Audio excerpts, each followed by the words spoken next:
ఆంధ్రప్రదేశ్ రాష్ట్ర అవతరణ దినోత్సవం సందర్భంగా ఈరోజు రాజమండ్రిలో అమరజీవి శ్రీ పొట్టి శ్రీరాములు గారికి నివాళులు అర్పించడం జరిగింది.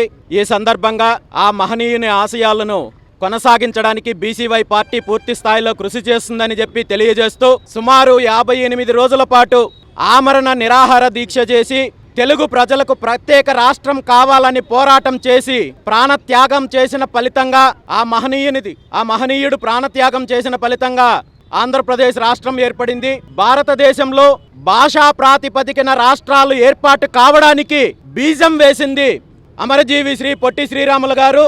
అలాంటి మహనీయుడికి ఈ రాష్ట్ర ప్రభుత్వం గాని కేంద్ర ప్రభుత్వం గాని ఇప్పటి వరకు సరైన గుర్తింపు ఇవ్వలేదని రెండు తెలుగు రాష్ట్ర ప్రజల అభిప్రాయము.